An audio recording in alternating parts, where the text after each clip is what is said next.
20 years ago, they were everything to each other. Now billionaire CEO Isaac Donovan never expected to find Leona Brooks scrubbing the floors of his company. Fate brought them back together, but can love survive the weight of time, secrets, and the worlds between them? Before we get into the story, comment below where in the world you're watching from today. The morning sun shone through the large windows of Donovan Enterprises, illuminating the glass and steel building that dominated the New York City skyline. At 38, Isaac Donovan had everything a man could want: a multi-billion-dollar company he'd built from scratch, a penthouse apartment overlooking Central Park, and respect from everyone who mattered in the business world. Isaac adjusted his custom Italian suit as he stepped out of his private elevator. His assistant, Margaret, immediately approached with a tablet in hand. "Good morning, Mr. Donovan. The board is waiting for you in the conference room. And the new cleaning company started today. I've already received complaints that they're disrupting the work environment." Isaac nodded absently. "Tell the board I'll be there in 5 minutes, and about the cleaning staff, just make sure they understand our protocols." As Isaac walked through the gleaming lobby of his company headquarters, his mind was focused on the meeting ahead. The acquisition of a smaller tech firm was almost complete, adding another achievement to his already impressive portfolio. Everything was going perfectly, exactly as he had planned his life until he saw her. Time seemed to stop as Isaac froze mid-step. There, kneeling on the marble floor with a cleaning cloth in hand, was a woman he would recognize anywhere: Leona Brooks. Her dark hair was pulled back in a simple ponytail, and her face, though older now, still held the same gentle features he remembered from 20 years ago. She was wearing a gray uniform with the cleaning company's logo, methodically wiping the floor, completely unaware of his presence. "It can't be," he whispered to himself. Memories flooded back like a tidal wave. Summer nights under the stars in their small hometown of Cedar Springs, promises made beside the old oak tree at their high school, the tearful goodbye when he left for college on a full scholarship. They had been so young, so in love, with their whole lives ahead of them. Margaret cleared her throat. "Mr. Donovan, the board is waiting." But Isaac couldn't move. His eyes remained fixed on Leona, his Leona, now on her hands and knees cleaning his company's floors. As if sensing his gaze, Leona looked up. For a brief moment their eyes met. Recognition flashed across her face, followed by something else: shock, then what looked like pain. She quickly lowered her gaze and turned away, focusing intensely on her work. "Margaret, who hired the new cleaning company?" Isaac asked, his voice surprisingly unsteady. "Operations did last month. Budget cuts, you know. You approved it." Margaret looked confused. "Is something wrong?" "No, nothing's wrong." Isaac straightened his tie. "Tell the board I need to reschedule. Something urgent has come up." Margaret's eyes widened in surprise. Isaac Donovan never rescheduled board meetings, but she nodded and walked away. Isaac took a deep breath and approached Leona, who was still determinedly scrubbing the floor, her back to him. "Leona?" His voice was soft, uncertain. She stiffened but didn't look up. "I'm almost finished here, sir. I won't be in your way much longer." The formality in her voice felt like a punch to his gut. "Leona, it's me, Isaac." Slowly she stood up and faced him. Up close he could see the fine lines around her eyes, the weariness in her face. But her eyes, those deep brown eyes, were exactly as he remembered them. "I know who you are, Mr. Donovan. Everyone in this building knows who you are." Her voice was controlled, professional. "I can't believe it's you, after all these years." He wanted to reach out, to touch her hand, to make sure she was real, but something in her expression stopped him. 20 years, she said flatly. "It's been 20 years. A young supervisor from the cleaning company approached them. "Is there a problem here, Mrs. Brooks, Mr. Donovan?" Leona quickly shook her head. "No problem, I was just finishing up." "Mrs. Brooks?" Isaac couldn't help asking, feeling a strange tightness in his chest. "Ms.," she corrected, still not meeting his eyes. "I never married." The supervisor looked between them, confused by the tension. "Ms. Brooks is one of our best employees, Mr. Donovan. I assure you any disruption will be minimal." Isaac barely heard him. "Could you give us a moment, please?" he asked, not taking his eyes off Leona. The supervisor nodded and walked away. For a moment they stood in silence, surrounded by the bustling activity of the lobby, yet somehow isolated in their own world. "What happened, Leona?" Isaac finally asked. Why are you working as a cleaner?" She finished for him, a flash of defiance in her eyes. "Not everyone gets to fulfill their dreams, Isaac. Some of us have to do what we can to survive." The bitterness in her voice was unmistakable. Isaac felt a wave of shame wash over him. "I tried to find you, you know. After my first year away, I came back to Cedar Springs, but your mother said you'd moved." "My mother died, Isaac. 6 months after you left." Her voice cracked slightly. "I had to sell the house to pay for her medical bills. There was nothing left for college." Isaac felt as if the ground was shifting beneath his feet. "I didn't know. I'm so sorry, Leona. If I had known—" "You would have what?" she interrupted. "Saved me? Sent money? It doesn't matter now." She began gathering her cleaning supplies. "I need to finish my work. Some of us don't have the luxury of rescheduling meetings." As she turned to leave, Isaac gently caught her arm. "Please, can we talk? After work, maybe? I just want to catch up." Leona looked down at his hand on her arm, and he quickly released her. "There's nothing to catch up on, Isaac. You went your way, I went mine. It's ancient history." "It doesn't have to be," he said softly. For a brief moment, something flickered in her eyes, a hint of the Leona he once knew, but it quickly disappeared behind a wall of caution. "I get off at 6, she finally said. "There's a coffee shop across the street." "I'll be there," Isaac promised, trying to contain the unexpected surge of hope he felt. Leona nodded curtly and walked away, leaving Isaac standing alone in the middle of his grand lobby, suddenly feeling like the building's impressive architecture was nothing but an empty shell. At precisely 6 o'clock, Isaac sat in the corner booth of the small coffee shop, nervously checking his watch every few minutes. He had changed out of his formal suit into something more casual, jeans and a simple button-down shirt, hoping to bridge the obvious gap between them. The coffee shop was nothing like the upscale establishments he usually frequented. It was modest but clean, filled with workers from nearby offices unwinding after a long day. At 6:10, the door opened, and Leona walked in. She had changed out of her work uniform into worn jeans and a faded blue sweater. Her hair was down now, falling past her shoulders in gentle waves. For a moment, she stood at the entrance, scanning the room. When her eyes found him, she hesitated before slowly making her way to his table. "I wasn't sure you'd come," Isaac said as she sat down across from him. "I wasn't sure either," she admitted. A waitress came over, and they both ordered coffee, black for him, with cream and sugar for her. "Just like old times." "You look good, Leona," Isaac said after the waitress left. It was true. Despite the obvious signs of a hard life, there was still a natural beauty about her that time hadn't erased. "Please don't," she said quietly. "No small talk, no fake compliments. Just say what you want to say, Isaac." Isaac leaned forward. "What happened to us, Leona? We had plans. We were going to wait for each other." Leona's hands tightened around her coffee cup. "Life happened. My mother got sicker after you left. The treatments took everything we had. After she died, I was alone, with a mountain of debt. College wasn't an option anymore.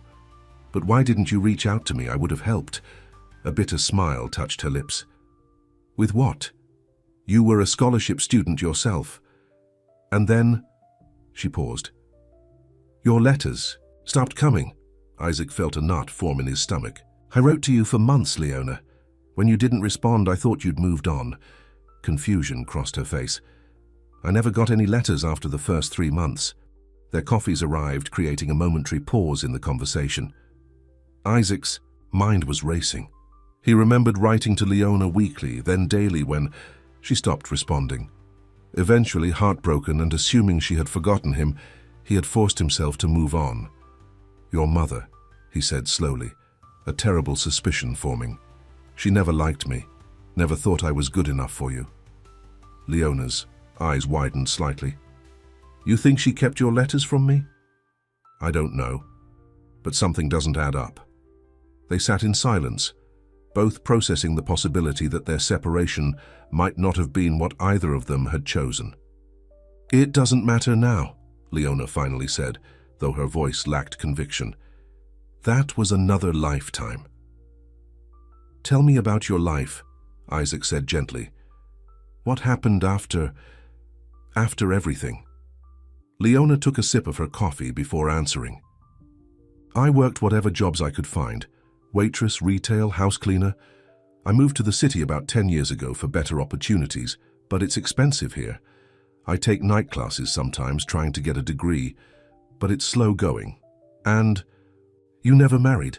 Isaac couldn't help asking. She shook her head. "Came close once about 5 years ago, but it didn't work out." "I'm sorry." "Don't be, it wasn't right." She looked at him directly for the first time. "What about you? I see your face in business magazines at the checkout counter, the self-made billionaire. Quite the success story." There was no malice in her words, just a statement of fact, but Isaac felt oddly ashamed of his success. "The company took off faster than I expected," he said. "I got lucky with some investments, made the right connections. And your personal life? No Mrs. Donovan waiting at home?" Isaac shook his head. "No, there have been relationships, but nothing." He hesitated. "Nothing like what we had." Leona looked away, and Isaac could see she was fighting to maintain her composure. "Don't do that," she whispered. "Don't pretend what we had was so special when you moved on so easily." "But I didn't," he insisted, reaching across the table but stopping short of touching her hand. "Leona, I built all of this trying to be worthy of you. I thought if I could become successful enough, I could go back to Cedar Springs and find you. But when I did go back, you were gone." She looked skeptical. "You're saying you built a billion-dollar empire for me? I'm not that naive anymore, Isaac." "Not for you," he corrected. "Because of you. Because you always believed I could do more than anyone else thought possible. You were the only one who ever saw that in me." Leona's eyes glistened with unshed tears. "It doesn't change anything. We're different people now." "Are we?"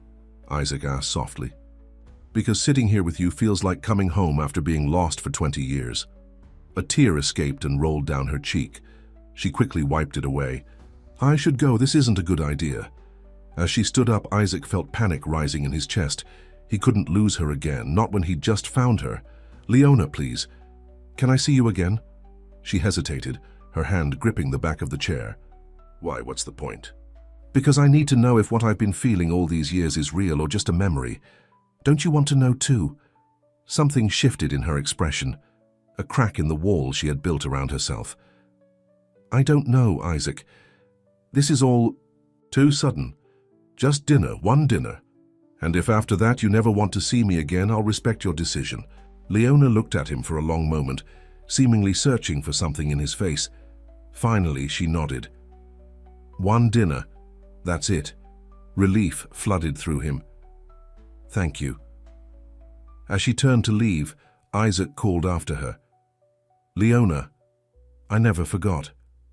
"You not for a single day." She didn't respond, but he saw her pause briefly before pushing the door open and disappearing into the evening crowd. Isaac sat back down, his heart pounding. The universe had given him a second chance, and he was determined not to waste it.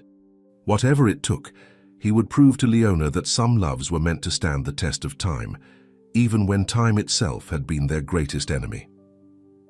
The next morning, Isaac arrived at his office earlier than usual. He had barely slept, his mind replaying his conversation with Leona over and over. "Margaret, I need information on our cleaning service contract," he said as his assistant walked in. Margaret looked surprised, but didn't question him. "I'll have it on your desk in an hour, and I need to make some changes to my schedule. Clear my evenings for the next week. All of them. But sir, you have the charity gala tomorrow and the meeting with the Japanese investors on Thursday evening. Reschedule what you can. Send my apologies for the rest." Isaac's tone made it clear the matter wasn't up for discussion. Throughout the morning, Isaac found himself repeatedly glancing at the lobby through his office windows, hoping to catch a glimpse of Leona. But she was nowhere to be seen. By afternoon, Margaret had provided him with the information he requested. The cleaning company, Budget Commercial Cleaning Services, was a small operation that primarily employed people with limited education or employment history, people who needed a second chance. Isaac made a few calls and arranged to meet with the owner the following day, not to complain but to learn more about their employee structure, and specifically about one employee in particular. As evening approached, Isaac found himself walking through the building, making his way to the lower floors where the cleaning staff would be preparing to start their shift. He felt oddly nervous, like a teenager again. He found Leona in a small break room putting on her work gloves. Her hair was tied back again and she looked tired. "Isaac," she said, clearly surprised to see him. "What are you doing down here?" Few other cleaners looked up, curious about the well-dressed man who seemed out of place in their area. "I was hoping to catch you before your shift," he said. "About dinner. Are you free tomorrow night?" Leona glanced at her co-workers who were now pretending not to listen. "I have a double shift tomorrow. Thursday would work better." "Thursday it is," he smiled, aware of the eyes watching them. "I'll pick you up at 7. Where should I meet?" "You?" Leona hesitated, clearly uncomfortable with the idea of him coming to her home. "I'll meet you somewhere. Where are we going?" "It's a surprise, but nothing too fancy, I promise." He could see she was worried about fitting in at one of the high-end restaurants he usually frequented. "I don't like surprises," she said flatly. Isaac smiled. "You used to." A flicker of the old Leona appeared in her eyes. "Fine, but nothing extravagant." "I'll meet you at the coffee shop at 7, he conceded. "And Leona, thank you for giving me this chance." She nodded briefly before turning. Back to her preparations, Isaac left, aware of the whispers that erupted behind him. Back in his office, Isaac stared out at the city skyline, watching as the buildings lit up against the darkening sky. For 20 years, he had pursued success with single-minded determination, believing it would fill the void Leona had left. Now she was back in his life, and nothing else seemed to matter. But he knew winning her trust wouldn't be easy. The wall she had built around her heart was strong, reinforced by years of struggle and disappointment. Breaking through would require more than charm or grand gestures. It would require proving that this time he wouldn't walk away. As night fell over the city, Isaac made a silent promise to himself and to the memory of what they once shared. This time, he would get it right. This time he would fight for what truly mattered, because some loves deserved a second chance, and theirs, interrupted but never truly ended, was definitely one of them. Thursday evening arrived faster than Leona expected. Standing in front of her small bathroom mirror, she studied her reflection with critical eyes. She had changed outfits 3 times already, unsure what was appropriate for dinner with a billionaire, even if he had promised nothing fancy. She finally settled on a simple navy blue dress she'd bought years ago for a job interview. It wasn't new or expensive, but it was the nicest thing she owned. Her apartment was tiny, located in one of the less desirable neighborhoods of the city. The building was old, with peeling paint and unreliable heating, but it was what she could afford on her salary. As she applied a touch of lipstick, her phone rang. It was her friend and neighbor, Rita. "So you're really going through with this date with Mr. Moneybags?" Rita asked without preamble. "It's not a date," Leona insisted. "It's just clearing the air. And don't call him that." Rita sighed. "Honey, I've known you for 5 years and I've never seen you this worked up over clearing the air. This guy obviously meant something to you." "That was a long time ago," Leona said, though her racing heart suggested otherwise. "Just be careful.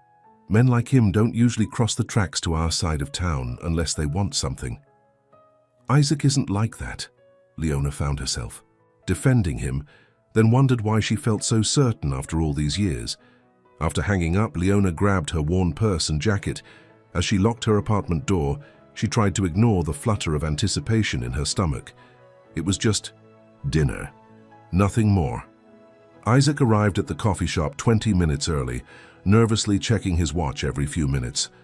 He had spent hours planning this evening, wanting everything to be perfect without being overwhelming. He had chosen to wear casual clothes again, dark jeans and a blue button-down shirt that he remembered Leona once saying matched his eyes. When she walked through the door at exactly 7 o'clock, Isaac felt his breath catch. She wasn't dressed extravagantly, just a simple blue dress that highlighted her natural beauty. but to him she outshone every woman he'd dated in the past 20 years. "You look beautiful," he said as she approached. Leona offered a small smile. "Thank you, so where are we going?" "It's not far," Isaac assured her. "We can walk if that's okay." As they stepped outside, Leona noticed a sleek black car parked nearby, a driver standing attentively beside it. "I thought we were walking." "We are," Isaac said. "The car's just for later, if you need it." They walked side by side, leaving a careful distance between them. The early evening air was cool but pleasant. Isaac led them away from the busier streets toward a quieter neighborhood. "I hope you still like Italian food," he said as they turned a corner. "I do," she nodded. "Some things don't change." They arrived at a small, unassuming restaurant tucked between a bookstore and a florist. The sign simply read, "Marco's." "This place has been here for over 40 years, Isaac explained as he held the door open for her. "The owner, Marco, makes everything from scratch. Best pasta in the city, but it's still a neighborhood secret." Inside, the restaurant was warm and inviting, with checkered tablecloths and soft lighting. An older man with a thick Italian accent greeted Isaac like an old friend. "Isaac! It's been too long." The man embraced him warmly. "Marco, this is Leona," Isaac introduced. "An old friend." Marco's eyes twinkled as he looked between them. "Ah, a special friend, I see. Come, I have your table ready." He led them to a quiet corner booth partially secluded by a wooden partition covered in ivy. It was intimate without being too romantic, the perfect balance. "How do you know this place?" Leona asked after they were seated. "It doesn't seem like your usual style," Isaac smiled. "I found it during my first year in the city, when I was just starting out. I couldn't afford anything fancy, but I wanted good food. Marco let me wash dishes when I couldn't pay the bill one night." Leona looked surprised. "You washed dishes?" "For almost 6 months, Isaac admitted. "I was broke trying to get my first business off the ground. Marco fed me and let me work it off. When things finally took off, I tried to buy the restaurant for him, but he refused. Said some things weren't meant to be businesses, they were meant to be homes." Something in Leona's expression softened. This was a side of Isaac she hadn't expected, a reminder of the boy she once knew, before he became the billionaire businessman. Their conversation flowed more easily as dinner progressed. They shared memories of their hometown, carefully avoiding the painful subject of their separation. Leona found herself laughing as Isaac recounted stories of his early business failures. "So there I was," he continued, "trying to convince this investor that my software was revolutionary when the entire system crashed. Complete blackout, he just got up and walked out without saying a word." Leona couldn't help smiling. "But you obviously bounced back." "Eventually," Isaac nodded. "After about a dozen more failures, success didn't happen overnight despite what the magazines say." As they finished their main course, Leona found herself relaxing more than she had in years. There was something comforting about being with someone who knew her before life had hardened her. "Tell me about your classes," Isaac said as Marco brought them dessert, homemade tiramisu that he insisted they try. Leona hesitated. "It's nothing exciting, just basic business courses at the community college. I'm trying to get an associate's degree, maybe move into office work eventually." "That's not nothing," Isaac said seriously. "That's determination. I admire that." Leona looked down at her dessert. "It's taking forever. 1 or 2 classes per semester is all I can manage with my work schedule. At this rate, I'll graduate when I'm 50. "But you'll graduate," Isaac said softly. "That's what matters." Their eyes met across the table, and for a moment, the years between them seemed to disappear. Leona was the first to look away. "Why did you really want to have dinner with me, Isaac?" she asked, her voice quiet but direct. "Is it guilt? Curiosity? What?" Isaac took a deep breath.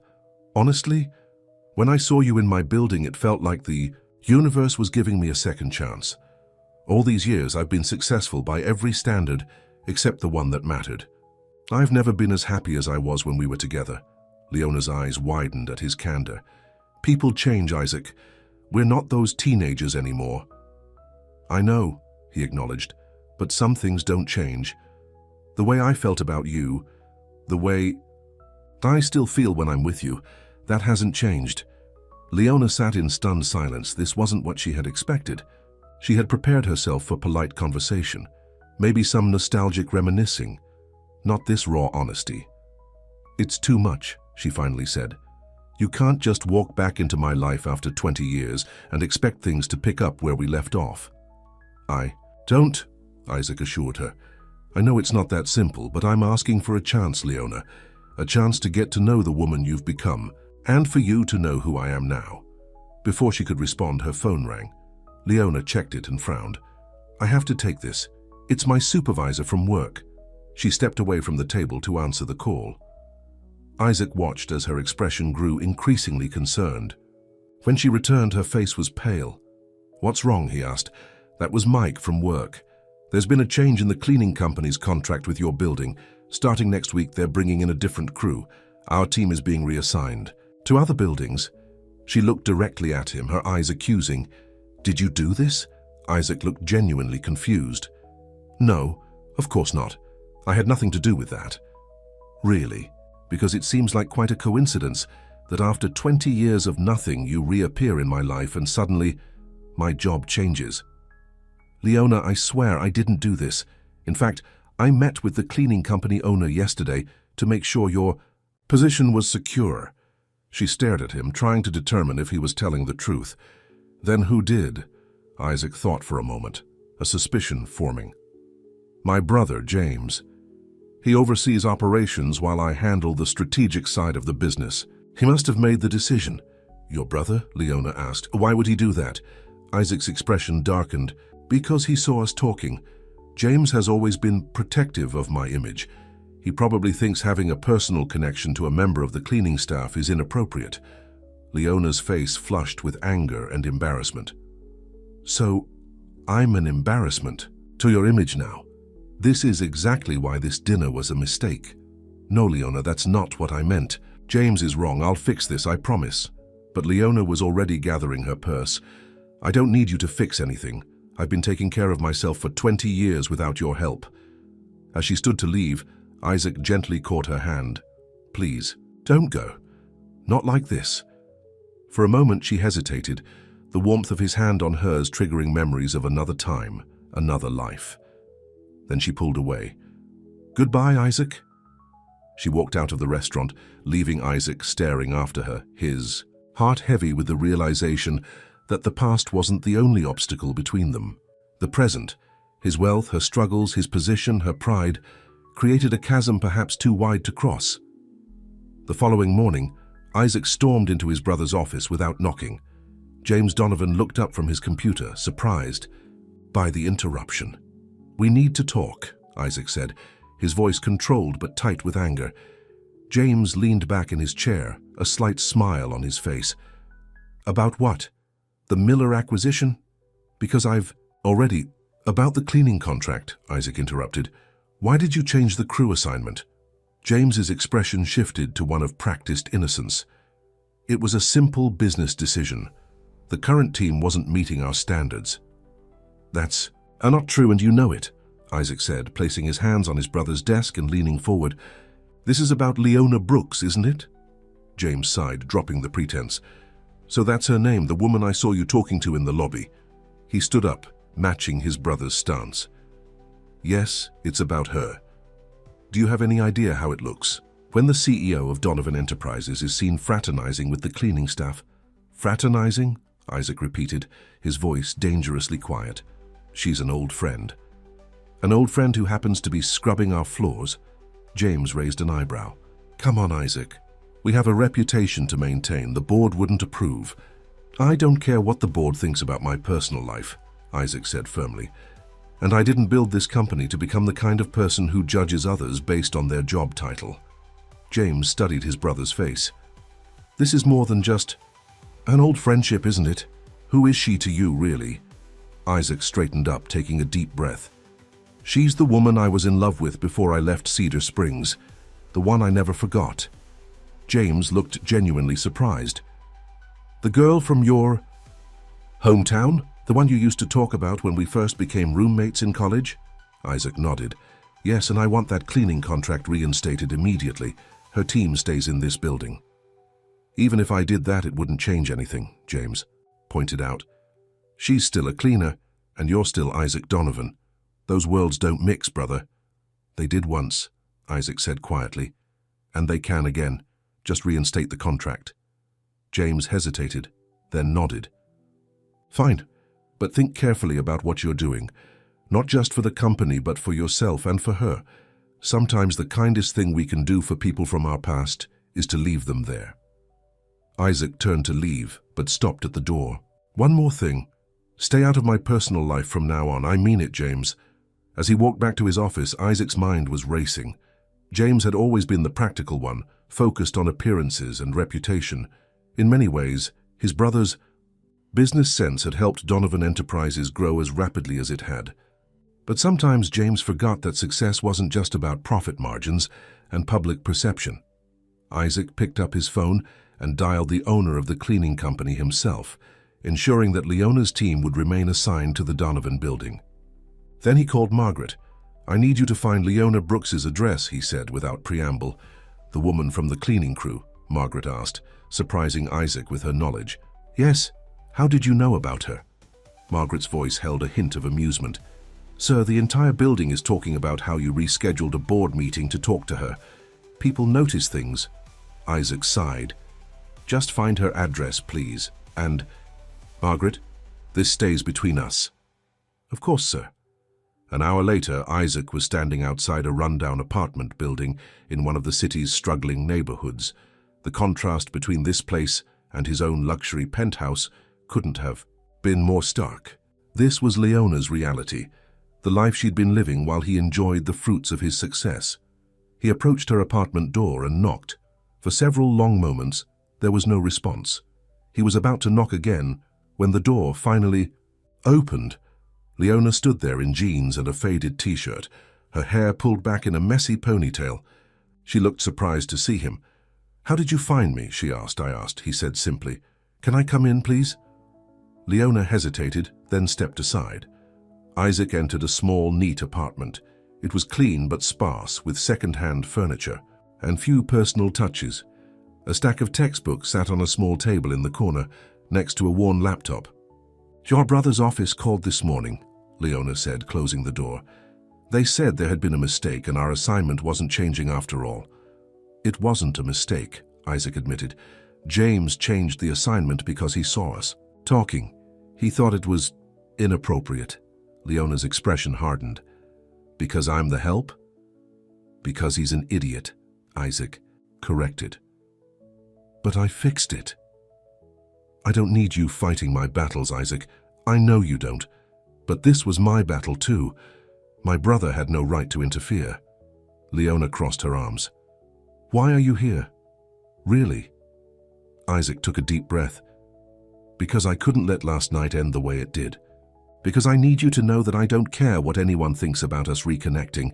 And because, he paused, gathering his courage, because I never stopped caring about you, Leona. Never. Leona's eyes filled with unexpected tears. Don't say things like that. You don't know me anymore. Then let me know you, he said, taking a step toward her. Let me into your life, Leona. Not to change it or fix it, but to be part of it. She wiped away a tear that had escaped. You live in a penthouse, Isaac. I live here. You run a billion-dollar company. I clean floors. How could this possibly work? I don't know, he admitted honestly. But I know I have to try. Don't you feel it too? This connection between us, it's still there. Leona turned away, moving to the window that overlooked a brick wall of the adjacent building. Even if I did feel something, it doesn't change reality. Your world would never accept me. I don't care about my world, Isaac said, following her to the window. I care about you. It's not that simple. It can be, he insisted. Just give us a chance. One real chance. Leona turned to face him, her expression a mix of longing and fear. What would that even look like? Dating the CEO while I clean his building? The gossip alone would be unbearable.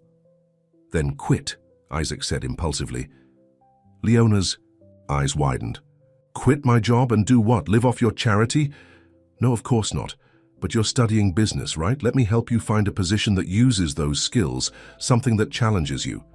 So you can rescue me? Her voice was defensive. The billionaire saves the poor cleaning lady. I have my pride, Isaac. This isn't about saving you, Isaac said firmly.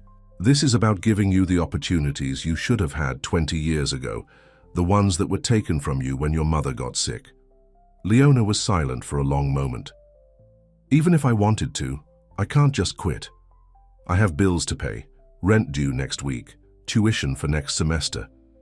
Let me help, Isaac pleaded, not as charity but as an investment in your future. An investment? Leona raised an eyebrow. A loan then, Isaac amended. You can pay me back when you're established in your new career. With interest, if that makes you feel better. Despite herself, Leona laughed, a small, genuine laugh that made Isaac's heart soar. You're impossible, you know that. I've been called worse, he smiled. Just think about it. Please. Their eyes met, and the electricity between them was undeniable. For a brief moment, Isaac thought she might let him kiss her. But Leona stepped back. I need time, she said softly. This is all happening so fast. Isaac nodded, understanding. Take all the time you need. I'm not going anywhere this time, I promise. As he turned to leave, Leona called after him. Isaac, thank you for coming here, for caring enough to try. He smiled, a genuine smile that reached his eyes. Always, Leona, always. As Isaac left the apartment building, he felt a lightness in his step that had been missing for years. The path forward wouldn't be easy, but for the first time in 2 decades, it felt right. Leona was back in his life, and no matter what obstacles stood in their way, different worlds, societal expectations, or his own brother's disapproval, he was determined to prove that some connections were worth fighting for. Because in the end, wealth and success meant nothing if you had no one to share them with. And Isaac had finally found the one person who had always made his life complete. 2 weeks later, Leona stood nervously in front of the Donovan Enterprises building, dressed in a new suit she'd purchased for the occasion. After much thought and several more conversations with Isaac, she had decided to take a chance, not on him, not yet, but on herself. Today was her interview for an entry-level position in the company's customer service department. Isaac had kept his word about not directly interfering. The position was one she was qualified for with her, partial business studies, and she would be interviewed like any other candidate. As she walked through the same lobby she had cleaned just weeks before, Leona held her head high, ignoring the curious glances from staff who recognized her from her cleaning job. This was her chance to start over, to prove to herself and to Isaac that she was capable of more.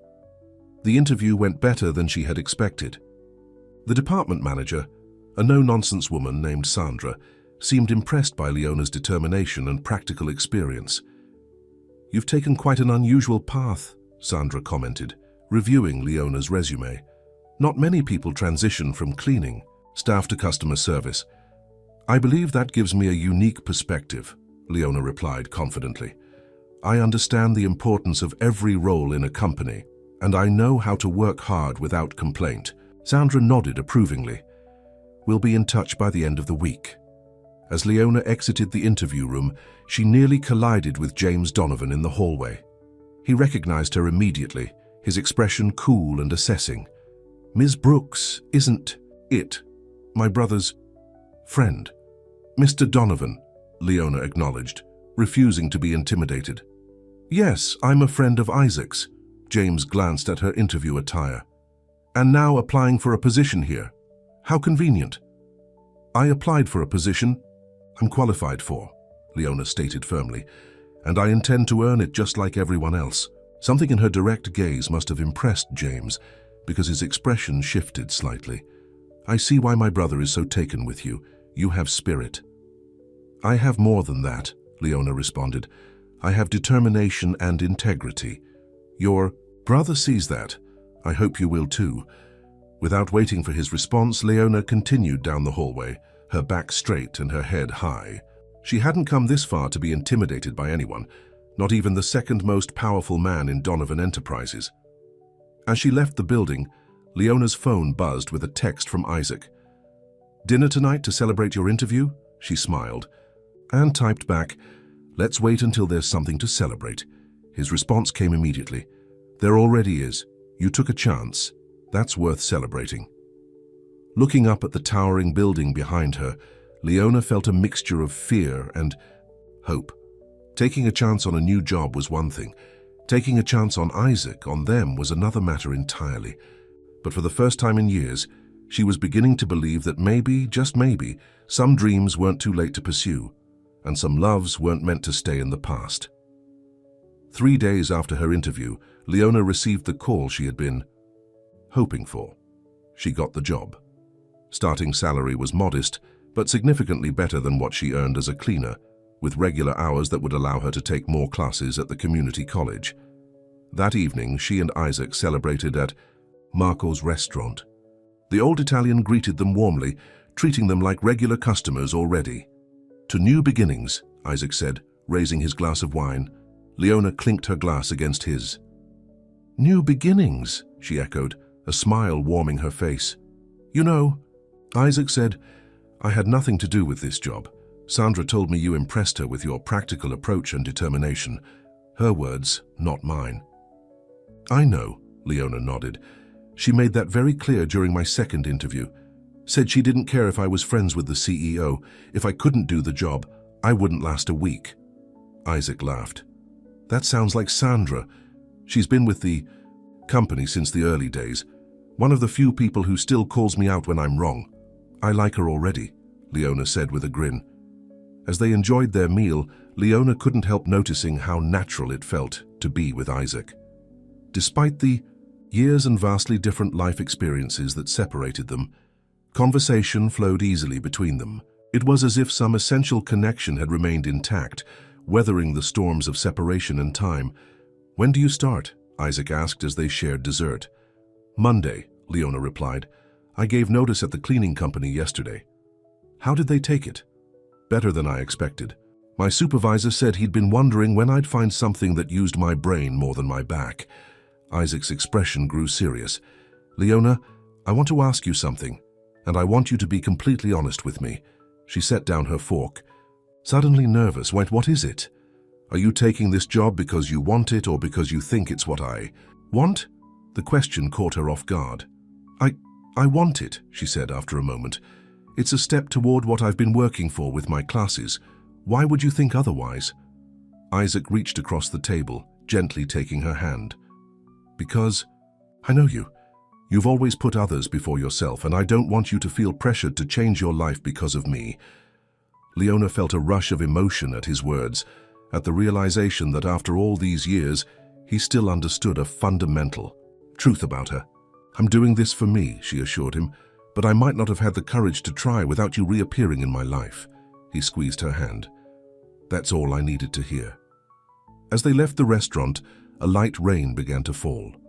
Isaac opened a large umbrella sheltering them both as they walked slowly back toward the main avenue where his car waited. I have another question, Isaac said, his voice slightly hesitant. You're full of questions tonight, Leona teased. This one's important. He stopped walking, turning to face her under the umbrella. The rain created a curtain around them, a private world in the middle of the busy city. Now that we'll be working in the same building, people will talk about us. Leona nodded slowly. I know. So I need to know, what are we, Leona? Friends? Something more? I don't want to presume, but I also don't want to pretend I don't feel what I feel for you. Leona looked up at him, raindrops catching in her eyelashes. I don't know yet, she answered honestly. I care about you, Isaac. I think I always have. But there's still so much between us, 20 years of separate lives, different worlds. I need time. Instead of looking disappointed, Isaac smiled. Time is something I can give, as much as you need. Impulsively, Leona reached up and touched his cheek. Thank you for understanding. For a moment, they stood there in the rain, close, enough to kiss but held apart by the ghosts of their past and the uncertainties of their future. Then Isaac offered his arm, and they continued their walk, each lost in thoughts of what might be possible. Leona's first week at Donovan Enterprises passed in a blur of training sessions, new faces, and systems to learn. She was assigned to a team handling client communications, and though the learning curve was steep, she tackled it with the same determination she brought to everything in her life. She rarely saw Isaac during work hours. His office was on the top floor, while customer service occupied the third floor. When they did cross paths in the lobby or cafeteria, they exchanged friendly but professional greetings, aware of the curious eyes following their interactions.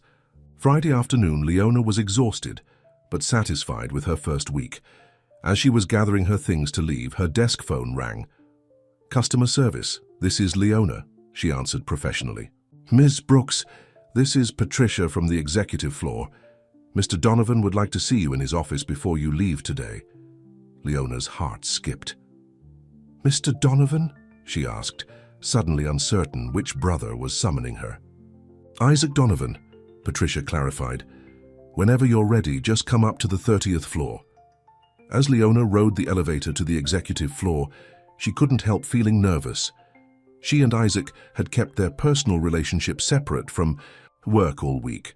What could he want to discuss in his office?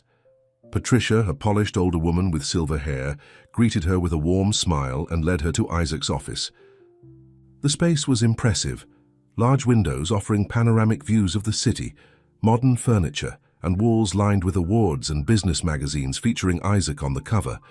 Isaac was standing by the window when she entered, his back to the door. He turned at the sound of her arrival, his face lighting up with a smile. "Leona, thank you for coming up. Please have a seat." She sat in one of the comfortable chairs facing his desk, instantly aware of how this setting emphasized the differences in their positions. He, the powerful CEO, she, the new customer service representative. "Is everything okay?" she asked, trying to keep her voice steady. Isaac sat on the edge of his desk rather than behind it, reducing some of the formality between them. "Everything's fine. I just wanted to check how your first week went. We haven't had much chance to talk." Leona relaxed slightly. "It's been good. Challenging, but in a good way. The team has been welcoming.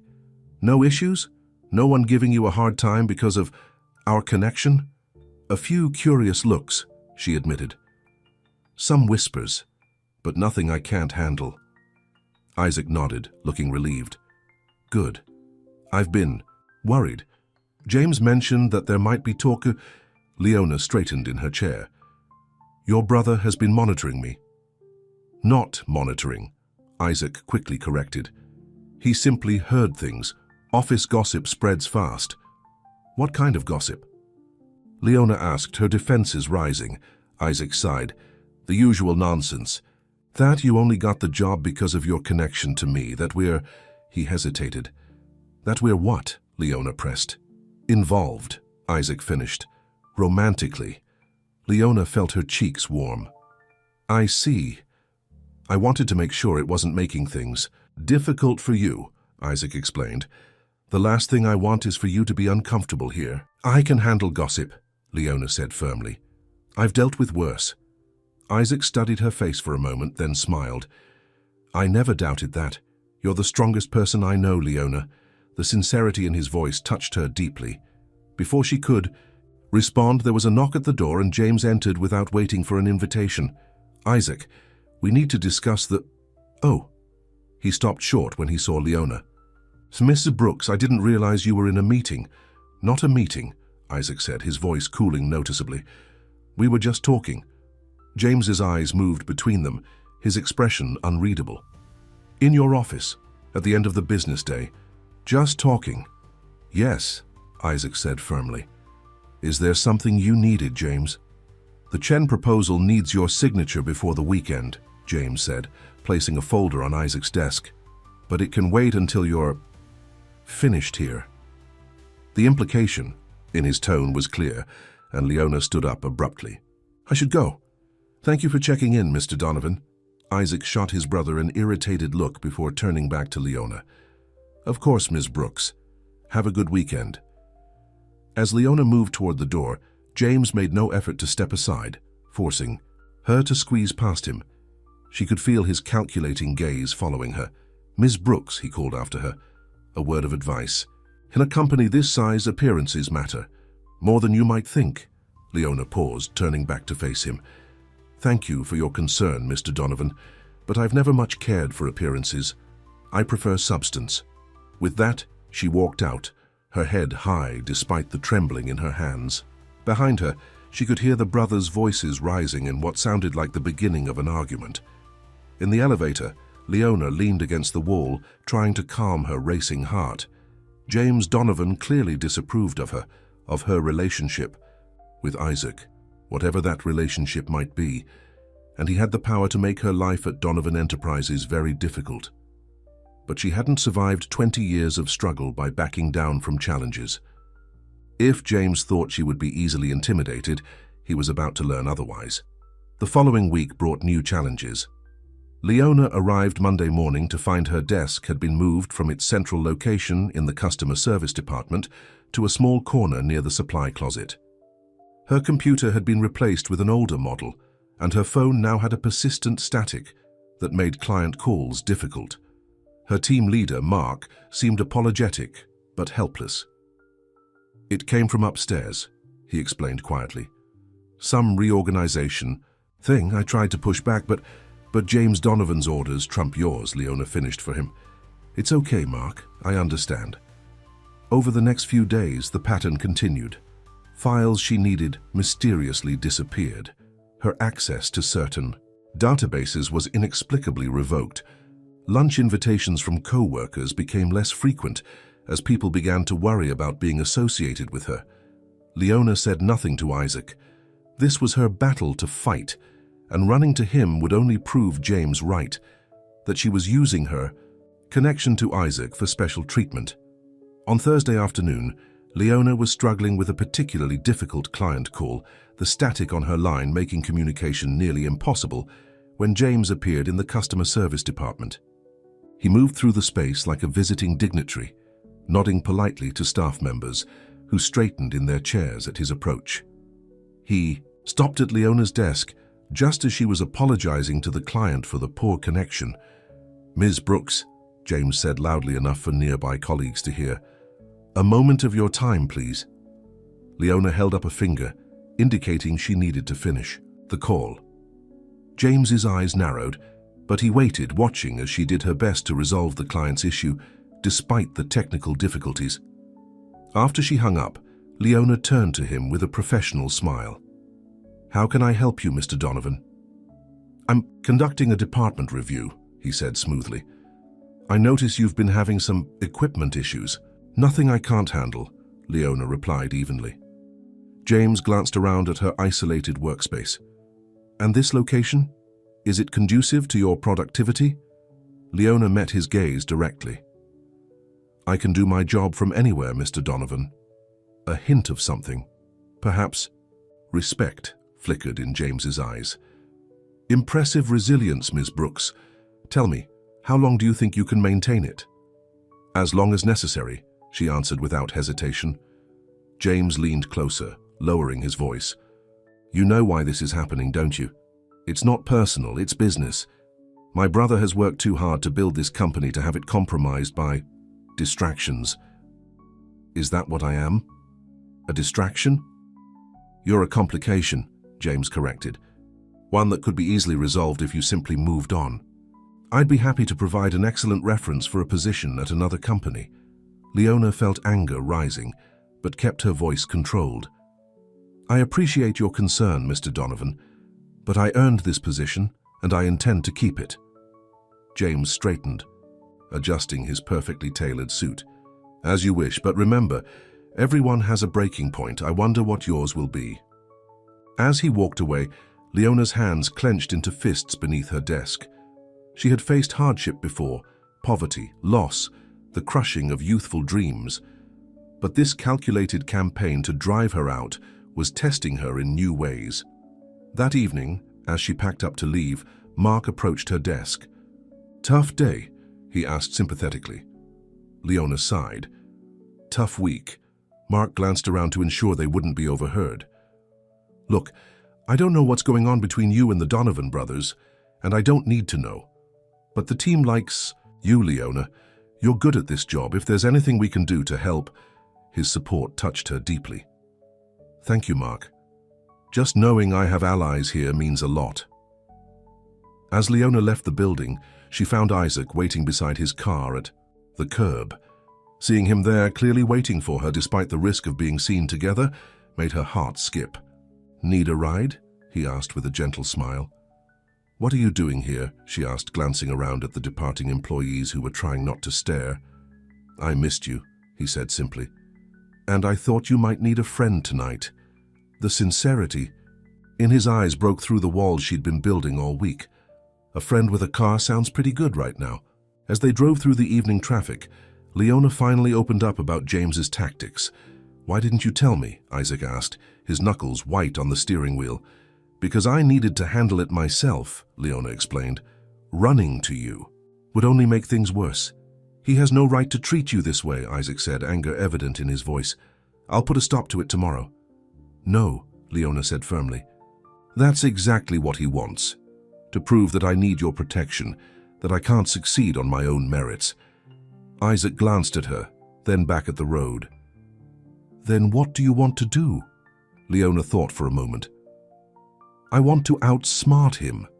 Show him I'm not so easily broken." A slow smile spread across Isaac's face. "I have an idea, but it would require us working together, as equals. No CEO power moves, I promise." "I'm listening," Leona said, intrigued. "James is worried about appearances, about how our connection might affect the company. So let's address it head on. There's a charity gala next weekend. All the company executives will be there, major clients, even some press. Come with me." "As your date?" Leona asked, surprised. "As my guest," Isaac clarified. "We make one public appearance together, acknowledge our past connection openly but professionally, and remove all the mystery that's feeding the gossip. James loses his leverage when there's nothing to hide." Leona considered the strategy. It was bold, potentially risky, but it made sense. "You really think it would work?" "James knows how to manipulate from the shadows," Isaac explained. "He's not as effective when things are out in the open.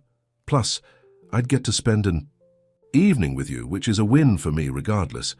Leona couldn't help smiling at that. "One problem, I don't exactly have a gala-appropriate dress hanging in my closet." "That's the easy part," Isaac said confidently. "Leave it to me." "No," Leona said quickly. "No buying me dresses, Isaac. That crosses a line." Isaac thought for a moment. "Fair enough. What about Rita, your neighbor? Didn't you mention she works in fashion?" "She's a seamstress at a bridal shop," Leona confirmed. "Perfect. What if I provide the material and she creates something? That way we're supporting her business, not just buying you a gift." Leona had to admit it was a good compromise. "I'll talk to her." As they arrived at her apartment building, Isaac turned to her. "Leona, I need to know, are you sure about this? James won't back down easily. Things might get worse before they get better." Leona looked at the man beside her. Successful, powerful, yet still somehow the same boy who had believed in her dreams all those years ago. "I'm sure," she said softly. "Some things are worth fighting for." The words hung between them, laden with meaning that extended far beyond her job situation. Isaac reached across the car, his hand finding hers. "Yes," he agreed, his eyes never leaving hers. "They are." The week leading up to the gala was surprisingly peaceful at work. News that Leona would be attending as Isaac's guest had spread quickly, neutralizing some of James's more overt tactics. Her computer was mysteriously fixed, and while her desk remained in its isolated corner, at least her phone worked properly again. James himself maintained a cold distance, his disapproval evident in his eyes whenever they crossed paths, but he made no further moves against her. It was as if he was waiting, watching to see how the gala would unfold before planning his next strategy. Saturday evening arrived, and Leona stood in front of her mirror, hardly recognizing herself. Rita had outdone herself with the dress, a say. Stunning creation in deep emerald green that highlighted Leona's eyes and complemented her complexion perfectly. The design was elegant without being overtly sexy, striking the perfect balance between sophistication and approachability. "You look like you belong on a red carpet," Rita said, making final adjustments to the hem. "I feel like I'm playing dress-up," Leona admitted nervously. Rita straightened, putting her hands on Leona's shoulders. "Listen to me. You're beautiful, smart, and more than capable of holding your own with those corporate types. Don't let anyone make you feel otherwise, not even yourself. A knock at the door announced Isaac's arrival. When Leona opened it, the look on his face made all her insecurities vanish. He stared at her with such open admiration that she felt herself blushing. "You look," he began, seemingly at a loss for words. "Incredible doesn't seem adequate." "Thank Rita," Leona said, gesturing to her friend. "She's the miracle worker." After proper introductions and Rita's not-so-subtle approval of Isaac, they headed out. Isaac had arranged for a car service rather than arriving in his personal vehicle. Another thoughtful touch to keep the evening as unintimidating as possible for Leona. The gala was being held at one of the city's most prestigious hotels, with a red carpet entrance where photographers snapped pictures of arriving guests. Leona felt a moment of panic as they approached. "I didn't think about photographers," she whispered to Isaac. He squeezed her hand reassuringly. "Just smile and keep walking. They're mostly interested in clients more famous than me." But as they stepped onto the carpet, several cameras turned their way, and Leona heard Isaac's name being called out. One photographer moved closer. "Mr. Donovan, who's your date tonight?" Isaac smiled politely. "This is Leona Brooks, a longtime friend and valued member of our customer service team at Donovan Enterprises." The photographer looked momentarily confused by the straightforward introduction. No mystery, no scandal to uncover, then moved on to more promising targets. "See?" Isaac whispered. "Honesty deflates gossip." Inside the grand ballroom, the gala was in full swing. Elegant decorations, a string quartet playing softly in the corner, waiters circulating with champagne and hors d'oeuvres. Leona took a deep breath, overwhelmed by the opulence. "Remember," Isaac said gently, "you have as much right to be here as anyone." "Even in a borrowed dress?" she asked with a small smile. "Especially in that dress," he assured her. "Every woman here will be envious, and every man will wish they were me." His confidence bolstered her own, and as they moved through the crowd, Leona found herself relaxing. Isaac introduced her to colleagues and clients with the same straightforward explanation he'd given the photographer, a longtime friend and valued employee. Some seemed curious about their connection, but most accepted the introduction at face value. They were speaking with an important client when James approached, a stunning blonde woman on his arm. "Brother," James greeted Isaac with a practiced smile that didn't reach his eyes. "And Miss Brooks, what a surprise to see you here." "Not a surprise at all, James," Isaac replied evenly. "I mentioned Leona would be joining me tonight." James introduced his companion as Victoria Lancaster, a model and socialite who seemed bored by the entire exchange. "Victoria, this is my brother, Isaac, and his friend Leona." "Charmed," Victoria said without enthusiasm, her eyes already scanning the room for more interesting encounters. "Leona is actually an old friend from Cedar Springs," Isaac explained, placing a subtle emphasis on their shared hometown. "We reconnected recently after 20 years. "How quaint," James commented. "A high school reunion of sorts." "Something like that," Leona said with a polite smile, refusing to be baited. James turned to the client Isaac had been speaking with.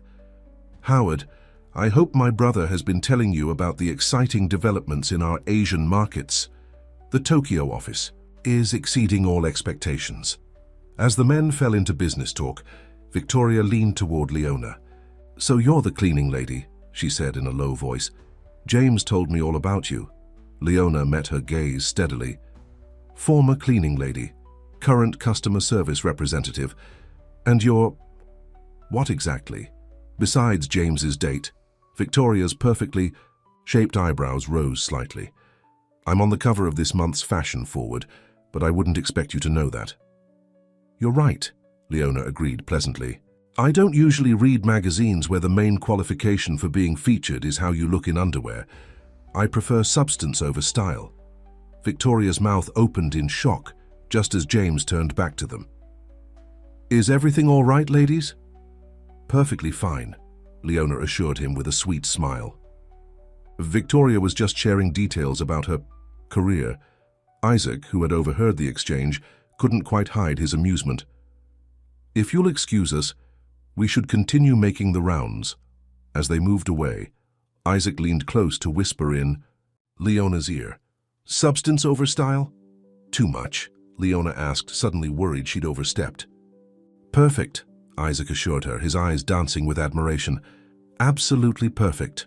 The rest of the evening flowed more smoothly. Leona found herself genuinely enjoying conversations with Isaac's colleagues, many of whom were surprisingly down-to-earth despite their wealth and status. When the band began playing after dinner, Isaac led her to the dance floor. I should warn you, Leona said as he took her in his arms. I haven't danced in years. Just follow my lead, he said softly. Trust me. And she did. As they moved together, to the music, the years seemed to fall away. Leona remembered their high school prom, how nervous she had been then, how gently Isaac had guided her through each dance. Now, as then, their bodies remembered each other, finding a natural rhythm together. You know, Isaac said, his voice low and intimate, this isn't how I imagined our reunion would go. Oh, how did you imagine it? Leona asked, looking up at him. Less complicated, he admitted with a rueful smile. No interfering brother, no office politics. Just us, finding our way back to each other. Is that what we're doing? Leona asked, softly. Finding our way back? Isaac's eyes grew serious. I hope so. Because being with you these past few weeks, even with all the complications, has made me happier than I've been in 20 years. The raw honesty in his voice touched something deep inside her. Leona felt the last of her defenses beginning to crumble. Isaac, she began, her voice barely audible above the music. Before she could finish, a commotion near the entrance drew everyone's attention. A disheveled man was arguing, loudly with the security guards, pushing past them into the ballroom. Where is he? The man shouted, his words slightly slurred. Where's Isaac Donovan? Isaac tensed, recognition flashing in his eyes. Stay here, he told Leona, moving away from her toward the disturbance. Michael, Isaac said calmly as he approached the man. What are you doing here? The man, Michael, laughed bitterly. What am I doing here? That's rich coming from the man who stole my company out from under me. A crowd had begun to gather, watching the confrontation with undisguised interest. Leona moved closer, concerned. For Isaac. You're drunk, Michael, Isaac said quietly. This isn't the time or place for this discussion. When is the time? Michael demanded, his voice rising. When you've taken everything I've worked for? When my wife has left me because I can't provide for her anymore? When is the right time, Isaac? James appeared beside his brother. Security. We'll handle this, he said, signaling to the guards who were approaching cautiously. No, Isaac held up a hand, stopping them. Michael, let's talk outside. Just you and me.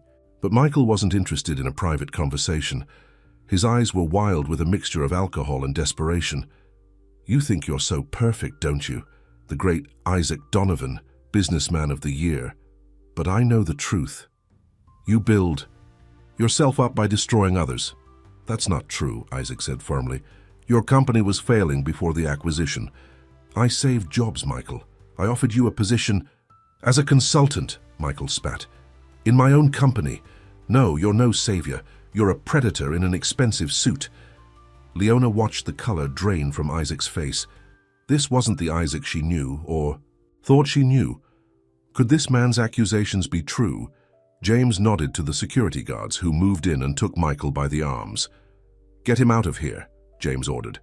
As they dragged the still shouting man away, the ballroom fell into an uncomfortable silence. Then James, ever the master of damage control, stepped forward. Please, everyone, enjoy the rest of your evening. Just an unfortunate misunderstanding. The bar will remain open for another hour, and all proceeds go to children's education, a cause we can all drink to. The awkward laughter that followed was enough to break the tension, and gradually conversations resumed. But Leona could see the incident had shaken Isaac deeply. Are you okay? She asked when he returned to her side. Not really, he admitted, running a hand through his hair. I'm sorry you had to witness that. Who was he? Leona asked quietly. Isaac sighed. Michael Davis. We acquired his tech company last year when it was on the verge of bankruptcy. He's been struggling ever since. Was what he said true? Leona couldn't stop herself from asking. About you destroying others to build yourself. Hup? Pain flashed across Isaac's face. Is that what you think of me? I don't know what to think, Leona said honestly. The Isaac I knew would never hurt someone else for his own gain. But that was 20 years ago. People change. Isaac was silent for a long moment. I need some air, he finally said. Will you come with me? Leona nodded, following him through French doors that led to a terrace overlooking the hotel gardens. The night air was cool, a welcome relief from the emotional tension inside. Michael's company was innovative but poorly managed, Isaac began without preamble. They were 3 months from complete collapse when we stepped in. Yes, we got a good deal because of their desperate situation. Yes, we restructured and let some people go, but we saved over 200 jobs that would have been lost if the company had folded completely. And Michael? Leona asked. I offered him a position as a consultant because he's brilliant with product development, but terrible with business operations. He refused. Couldn't accept that he had failed, needed someone to blame. Isaac turned to face her. Business can be ruthless, Leona. I won't pretend otherwise. But I've never deliberately set out to destroy someone for my own benefit. Never. The intensity in his eyes, the pain behind his words, convinced Leona he was telling the truth, at least his version of it. I believe you, she said softly. Relief washed over his face. Thank you. That means more than you know. But I understand him too, Leona added. What it's like to have dreams. Slip away to watch others succeed while you struggle. It's hard not to look for someone to blame. Isaac studied her face in the moonlight. Is that how you felt? When you saw me again? Did you blame me for the life you ended up with? It was. A question Leona hadn't fully confronted, even in her own mind. Maybe at first, she admitted. It was easier than accepting that life just isn't fair sometimes, that some people get lucky breaks and others don't. I got the lucky break, Isaac said quietly, the scholarship that took me away. But I lost the most important thing in my life when I left you behind. The raw honesty in his voice made Leona's heart ache. She stepped closer to him, drawn by a force she couldn't resist. Maybe we both lost something important, but maybe it's not too late to find it again. Isaac's eyes searched hers, hope and uncertainty battling in his expression. Leona, I need to know. After everything, James's interference, tonight's scene, the complications between us, do you regret reconnecting with me? Leona took a deep breath, ready at last to be as honest with him as he had been with her. No, she said firmly, I don't regret it. Despite everything, these past weeks have reminded me what it feels like to truly connect with someone. To be seen for who I really am. Isaac reached for her hand, his touch warm and familiar. I see you, Leona, I always have. In the moonlight, with the distant sound of music floating from the ballroom, Leona made a decision. She leaned forward and kissed him gently at first, then with growing confidence as he responded. 20 years of separation dissolved in that moment, replaced by a connection that felt both new and achingly familiar. When they finally pulled apart, Isaac's eyes were shining with emotion. I've wanted to do that since the moment I saw you, again. Me too, Leona admitted with a smile. I just wasn't ready to admit it. As they stood together under the stars, Leona felt something she hadn't experienced in years. Hope. Not just for a potential relationship with Isaac, but for herself. For the possibility that sometimes life offered second chances when you least expected them. What neither of them noticed was James standing in the shadows of the terrace, watching. Their intimate moment with calculating eyes. His expression darkened as he turned away, pulling out his phone and making a call. It's me, he said quietly. I need that information we discussed. Yes, all of it. It's time to end this distraction. Once and for all. Inside the ballroom, the party continued. Outside, the seeds of a new conflict were being sown. One that would test not only Leona and Isaac's rekindling relationship, but the very foundations of trust they were trying to rebuild. The Monday following the gala, Leona arrived at work with a lightness in her step that hadn't been there before. Her kiss with Isaac had changed something fundamental between them. crossing a threshold from past to possible future. They had spent Sunday together, walking through Central Park, talking for hours about everything and nothing, rediscovering each other as the people they had become. As she settled at her desk, Leona noticed her colleagues treating her differently, some with new respect, others with barely concealed curiosity. News of her appearance at the gala with Isaac had spread throughout the company, transforming her overnight from the former cleaning lady to someone of interest.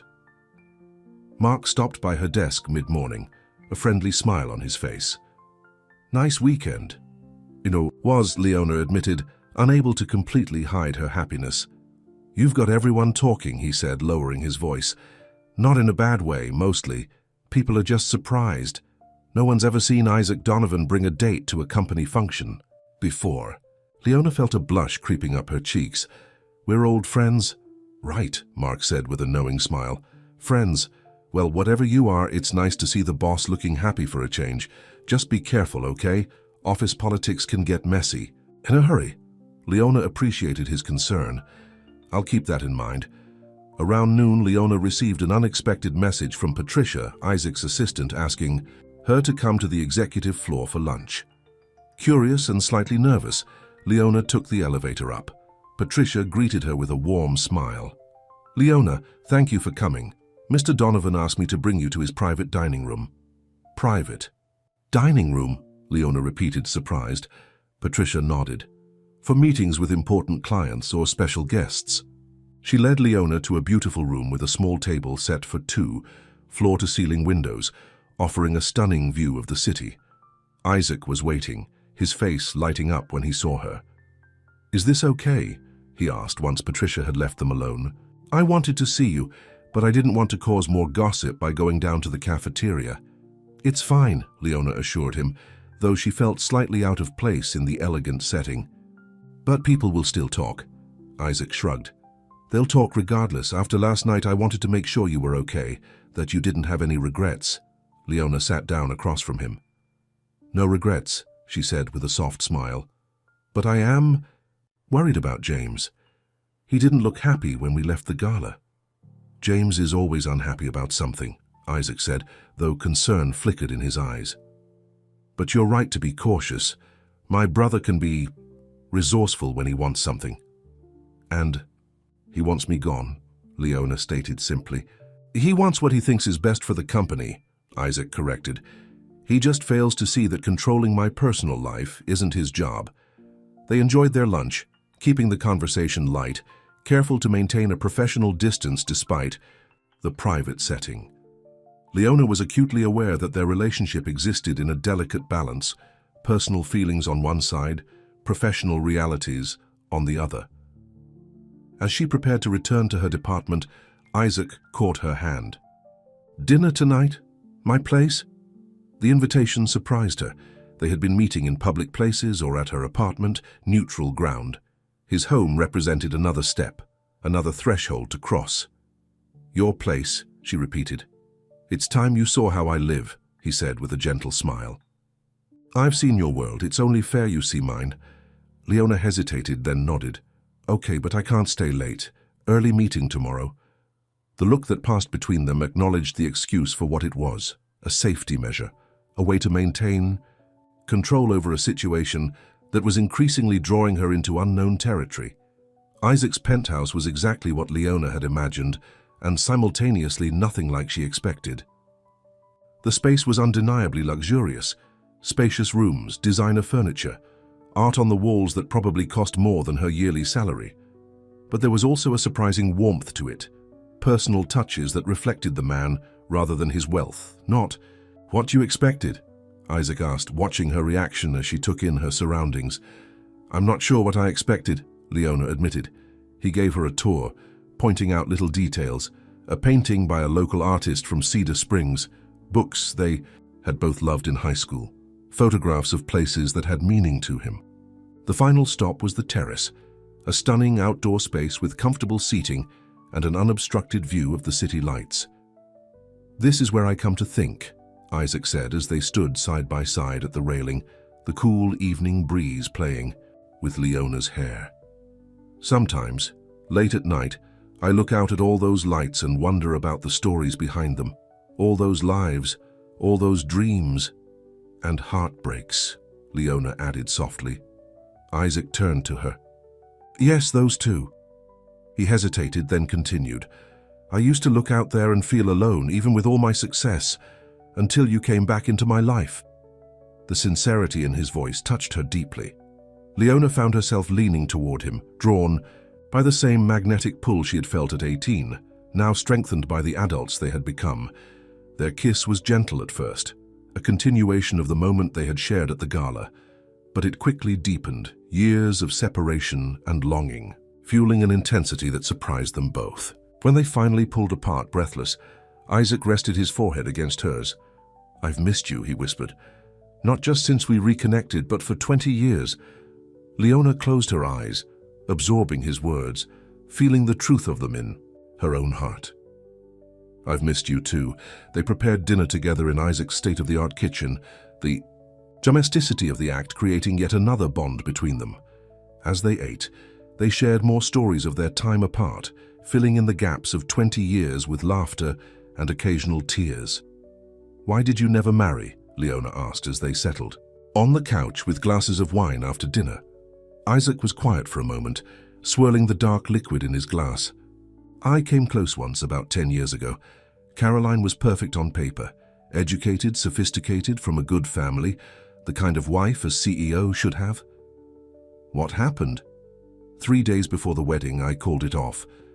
He looked at her directly. Because I realized I was marrying the idea of a wife, not the woman I loved. It wouldn't have been fair to either of us. And since then, Leona prompted. Since then, I've been married to my work, he admitted.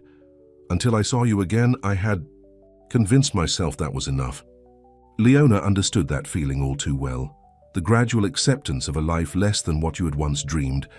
The quiet resignation that some happiness wasn't meant for you. What about you? Isaac asked gently. You mentioned almost getting married once. Leona nodded, memories washing over her. Robert. He was kind, stable, everything I thought I needed after years of struggling alone. But in the end, I couldn't do it. He deserved someone who loved him completely, not someone who was settling for security. Isaac reached for her hand, lacing his fingers through hers. And now? Are you settling for anything? The question hung between them, loaded with meaning. Leona considered her answer carefully. No, she finally said, not anymore.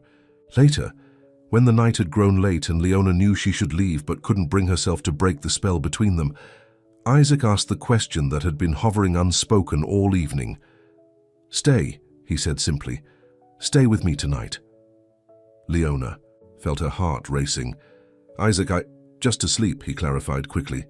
I'm not presuming anything more, I'm not ready for this night to end. The vulnerability in his eyes, the same boy she had fallen in love with all those years ago, now visible in the man before her, made her decision for her. I'll stay, she whispered. They fell asleep in each other's arms, fully clothed, the comfort of their connection more intimate than any physical act could have been. For the first time in 20 years, both felt completely at peace. The next morning, Leona woke early, disoriented momentarily by the unfamiliar surroundings. Isaac was still sleeping, his face relaxed and younger looking in repose. She slipped quietly from the bed, gathered her things and left a note on the pillow. She needed to go home and change before work, but more than that, she needed a moment to process everything that was happening between them. The early morning streets were quiet as her taxi made its way to her apartment. Leona felt a strange mixture of joy and apprehension. What was happening with Isaac felt right, felt like coming home after a long journey, but the practical realities of their different worlds remained, and James's opposition cast a shadow over their budding relationship. At her apartment building, Leona paid the driver and headed inside, her mind still full of Isaac and the night they had shared. She was so distracted that she almost didn't notice the woman sitting in the shabby lobby, a magazine open on her lap. Victoria. Leona stopped, surprised to see James's date from the gala in her building. Victoria Lancaster looked up, her perfect features arranged in a sympathetic expression That immediately put Leona on guard. "Leona, good morning. I was hoping to catch you before work." "How did you know where I live?" Leona asked, suspicion rising. Victoria waved away the question. "James mentioned it. May we talk? It's important." Every instinct told Leona to refuse, but curiosity won out. "5 minutes, I need to get ready for work." They went up to Leona's apartment, the contrast between her modest space and Isaac's penthouse startlingly evident. Victoria glanced around with poorly concealed disdain before perching on the edge of Leona's worn sofa. "What's this about?" Leona asked, remaining standing. Victoria reached into her designer handbag and pulled out a folder. "I thought you should see these, for your own good." Leona took the folder cautiously. Inside were photographs, Isaac with various women over what appeared to be the past several years. Charity events, business functions, casual dinners. In each he was smiling, his arm around a different, beautiful, sophisticated woman. "What is this supposed to be?" Leona asked, her voice steady despite the unease growing in her stomach. "Reality," Victoria said simply. "Isaac Donovan has a type, educated, wealthy, connected women who enhance his image. Women from his world." She paused meaningfully. "Not women who clean his floors." Leona closed the folder.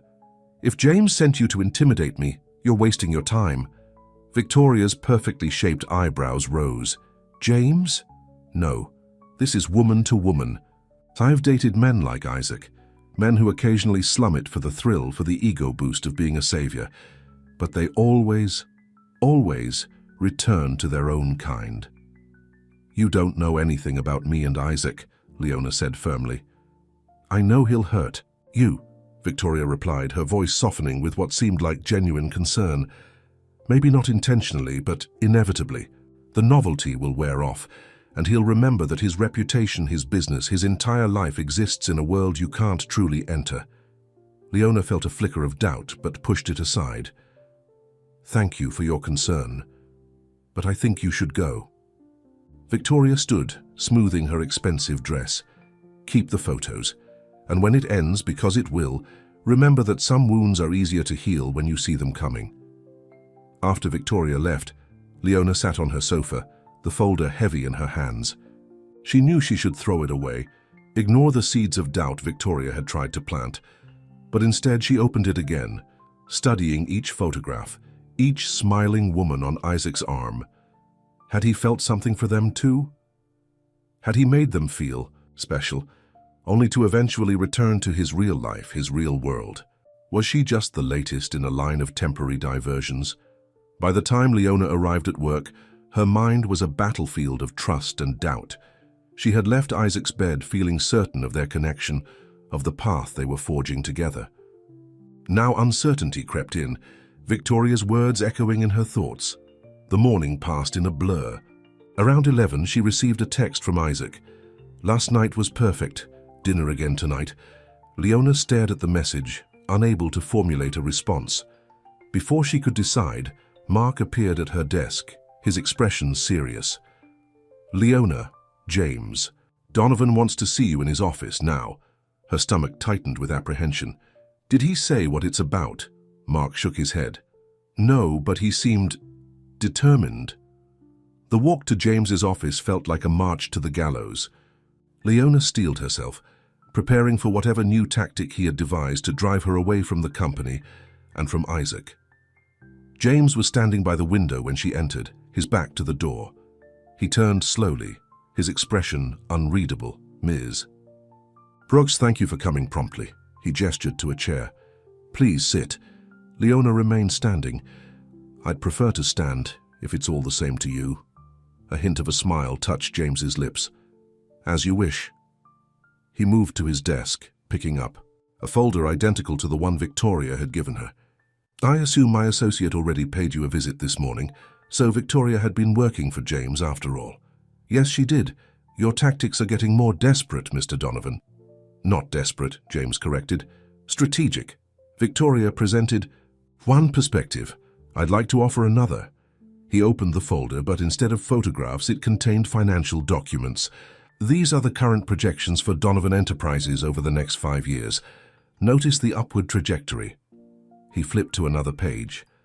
And these are the projections if certain distractions continue to compromise leadership focus, the four.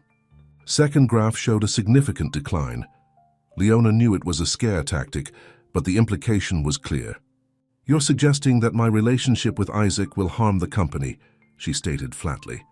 "I'm stating a fact," James replied coolly. "My brother has worked too hard, sacrificed too much, to have it all undermined by an ill-advised romance with an employee, particularly one with your background." Anger flared in Leona. "My background? You mean being poor? Working honest jobs to survive? Those are character flaws in your world, aren't they?" James sighed, as if dealing with a child who couldn't understand basic concepts. "This isn't personal, Ms. Brooks. It's business. Isaac may be blinded by nostalgia or misplaced guilt over your circumstances, but I see the bigger picture." "And what picture is that?" Leona challenged. "A temporary infatuation that, when it inevitably ends, will leave both my brother and this company vulnerable." James closed the folder. "Thousands of employees depend on Donovan Enterprises. Their livelihoods, their families, their futures. Are you willing to put all that at risk for a romance that can't possibly last?" Leona felt the weight of his words pressing down on her. "You don't know that it won't last." "Don't I?" James raised an eyebrow. "Tell me, have you ever moved in Isaac's social circles, conversed about global markets over cocktails with board members, hosted charity galas for the elite? That's his world, Ms. Brooks. A world where you'll always be the outsider, the curiosity, the project he took on out of some misguided sense of rectifying the past." Each word hit its mark with painful accuracy, echoing Leona's own deepest fears.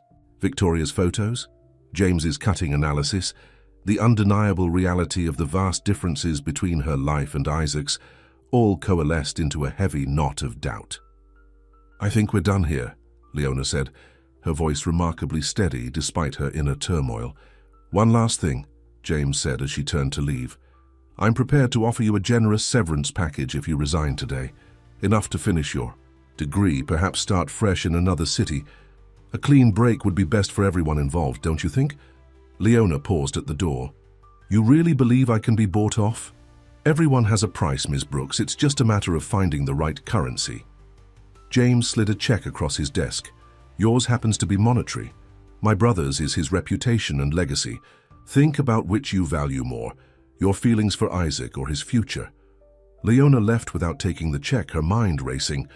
Though she hated to admit it, some of what James said made sense.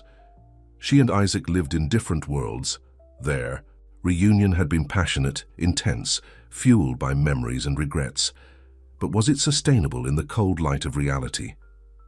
The rest of the day passed in a fog. Isaac texted twice more, his messages growing increasingly concerned at her lack of response. Finally, as the workday ended, Leona made a decision. She texted back, "Can we meet at the coffee shop where we first talked?" 7 p.m. His reply came immediately. "Is everything okay?" She didn't answer, afraid that any more communication would weaken her resolve. The coffee shop was quiet when Leona arrived, just a few patrons scattered at tables. She chose the same corner booth where she and Isaac had sat weeks ago, when their reconnection was new and uncertain. Isaac arrived 5 minutes early, his face lined with worry. He slid into the seat across from her, immediately reaching for her hands. "What's wrong?" he asked. "I've been worried all day." Leona gently pulled her hands away. "We need to talk, Isaac." He studied her face, reading the seriousness in her expression. "James got to you, didn't he? What did he do?" "It's not just James," Leona said quietly. "Though yes, he made some points today that I can't ignore." "Whatever he said, it's manipulation," Isaac insisted. "He doesn't understand what's between us." "Maybe. He sees it more clearly than we do," Leona countered. "We've been caught up in the past, in what might have been. But we live in the present, Isaac, in different worlds." Isaac's expression hardened. "So that's it? You're letting my brother dictate our relationship?" "I'm being realistic," Leona said, pain evident in her voice. "Last night was beautiful. Being with you again feels right in a way nothing has in 20 years. But then I look at the facts. Your life, my life, the company, the expectations. It's not just about us. It's about the hundreds of people who depend on Donovan Enterprises, about your legacy, about practical realities we've been ignoring. I don't care about any of that, Isaac said fiercely. I care about you, about us. But you should care, Leona insisted. You've built something important, something that matters to a lot of people. I can't be the reason it suffers. Isaac leaned forward, his eyes intense. Is this really about the company? Or is it about you not believing we can make this work? The question struck at the heart of Leona's doubts. She looked down at her hands. Maybe both. I saw the photos, Isaac. All those women over the years, women from your world. What makes me different? What makes you think this isn't just another temporary connection? Photos? What photos? Isaac looked genuinely confused. Victoria. Brought them to my apartment this morning. You with different women, all of them looking like they belonged on your arm at fancy events. Understanding dawned in Isaac's eyes, followed by anger. James, he muttered. He's really pulling out all the stops. Were they real? Leona pressed. The photos? Probably, Isaac admitted. I've attended countless functions over the years, sometimes with dates arranged by my PR team.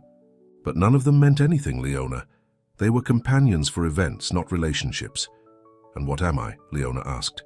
The question that had been haunting her all day, finally spoken aloud. The working-class girl who makes you feel connected to your humble beginnings.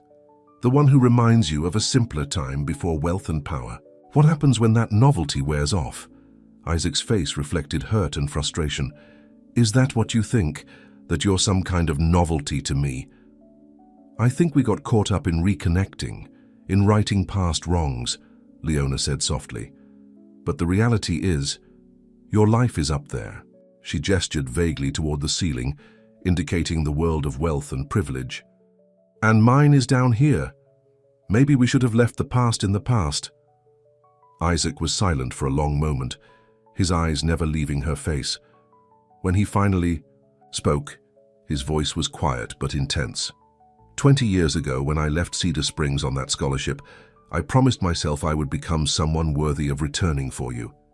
Every step I took, every decision I made, was with the thought that someday I'd go back and find you. When your letters stopped coming, when I thought you had moved on, I pushed forward with nothing but ambition to fill the void you left. Leona felt tears forming, but held them back. Isaac, let me finish, he said gently. When I saw you in my building that day, it felt like the universe was giving us a second chance. Not because of nostalgia or guilt or some misguided attempt to recapture the past, but because in that moment I recognized the other half of myself, the half I've been missing for 20 years. He reached across the table, taking her hands in his despite her earlier retreat. I don't care about different worlds or what anyone thinks is appropriate. I care about you, the woman you were, the woman you are now.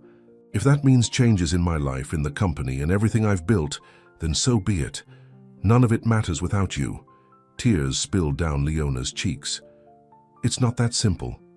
It can be, Isaac insisted. We make it simple by choosing each other, by refusing to let anyone or anything come between us again. Leona wanted desperately to believe him, to trust that their connection was strong enough to overcome the practical obstacles, the social divisions, the expectations of others. But James's words echoed in her mind, along with her own lifelong insecurities. I need time, she finally said, to think, to be sure this is right, for both of us. Isaac's face fell, but he nodded slowly. Time, he repeated. How much time? Don't know, Leona admitted. But I can't make this decision based on emotion alone. There's too much at stake. Okay, Isaac said, though the word clearly cost him. Take the time you need, but know this, I'll be waiting. However long it takes, whatever you decide, my feelings won't change. As they parted outside the coffee shop, their goodbye felt heavier than any they had shared before, weighted with unspoken fears, with the possibility that this separation might become permanent. Leona watched Isaac walk away, her heart breaking even as her mind insisted she was doing the right thing. A week passed with no contact between them. Leona threw herself into her work, staying late at the office, taking on additional projects to keep her mind occupied. To her surprise, James left her alone, perhaps believing his tactics had worked, that she had ended things with Isaac for good. She hadn't seen Isaac in the building, and office gossip suggested he was away on business. The distance helped her think more clearly, to separate emotion from practicality, to weigh what she truly wanted against what might be best for everyone involved.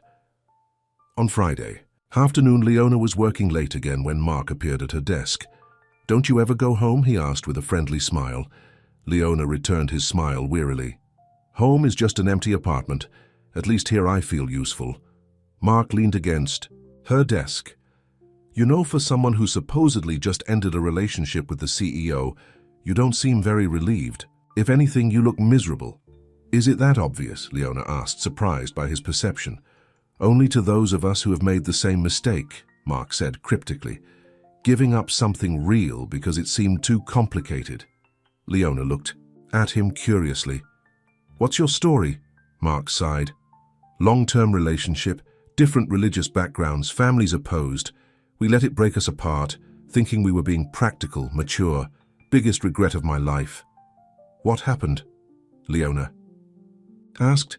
"She married someone her family approved of, has 2 kids now, and I'm still alone, wondering what might have been if I'd had the courage to fight for what mattered." Mark gave her a meaningful look. "Don't make my mistake, Leona. Life's too short for practical heartbreak." His words stayed with Leona as she finally headed home, the empty office echoing with the weight of decisions unmade, words unspoken. Outside, rain had begun to fall, matching her melancholy mood. As her bus made its way through the wet streets, Leona found herself thinking about the past week, about the emptiness she had felt since walking away from Isaac. She had told herself she needed time to think, but perhaps what she really needed was the courage to believe that some connections were worth fighting for, regardless of the obstacles. By the time she reached her apartment building, Leona had made a decision. She would call Isaac tomorrow, ask to meet, tell him that she was ready to really try to build something together. Not because of their past, but because of who they were now and who they could be to each other. As she entered the shabby lobby, soaked from the short walk from the bus stop, Leona was startled to find Rita waiting for her. "There you are," Rita exclaimed. "I've been trying to reach you for hours." "My phone died," Leona explained. "What's wrong?" Rita's expression was urgent. "It's all over the news. Donovan Enterprises. There's been some kind of scandal, accusations of fraud. They're saying the company might collapse." Leona felt the blood drain from her face. "Isaac," she whispered. "Is he okay?" "I don't know," Rita admitted. "But from what I saw on the news, it's his brother who's at the center of it all." Rushing to Rita's apartment, they turned on the television. The business news was indeed covering the story.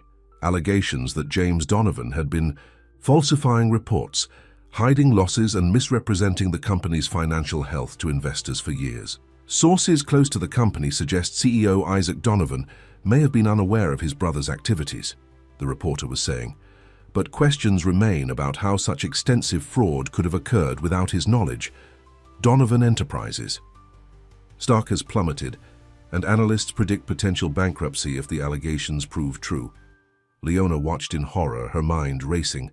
Was this why James had been so desperate to remove any distractions that might lead Isaac to look more closely at the company's operations?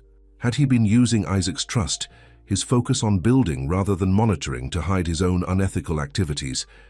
Without hesitation, Leona grabbed her still damp coat. "I have to go to him." "In this weather? At this hour?" Rita protested. "Leona, this is a corporate scandal. What can you possibly do?" "I don't know," Leona admitted. "But I know he needs someone right now, someone who cares about him, not his money or his company or his reputation. He needs me." The trip to Isaac's penthouse took nearly an hour in the stormy weather, taxis unwilling to go far in the downpour. By the time Leona arrived, she was drenched and shivering but determined. The doorman recognized her from her previous visit, and after a quick call upstairs, allowed her to go up.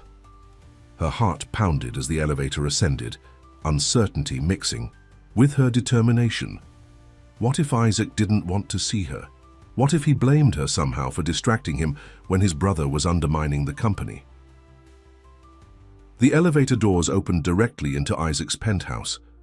The space was dark except for a single lamp in the living room where Isaac sat alone, a glass of whiskey in his hand, his expression bleak. He looked up as she entered, surprise momentarily replacing the devastation on his face. "Leona, what are you doing here?" "I saw the news," she said simply, moving toward him. "I needed to make sure you were okay." Isaac laughed bitterly. "Okay? My brother has been systematically defrauding investors for years. The company I built might not survive. My employees could lose their jobs. Okay isn't anywhere on the spectrum of what I am right now." Leona sat beside him on the couch, her wet clothes soaking into the expensive fabric. "I'm so sorry, Isaac." He looked at her, really looked at her, taking in her drenched appearance, the concern in her eyes. Something in his expression softened. "You came all this way in this weather just to check on me?" "Of course I did," Leona said, as if it were the most natural thing in the world. "I care about you." Isaac set down his glass, running a hand through his disheveled hair. "I should have seen it, all the signs were there. James's resistance to detailed audits, his insistence on handling certain accounts personally, his obsession with keeping up appearances." His voice broke slightly. "I trusted him completely, my own brother." "You couldn't have known," Leona insisted. "He deliberately kept you in the dark." "A CEO should know everything about his company," Isaac said bitterly. "I was too focused on growth, on the future, on—" He looked at her. "On us." Leona felt a stab of guilt. "Is that why you think he was so determined to end our relationship? Because you might start paying closer attention to the company?" Isaac nodded slowly. "It makes sense now.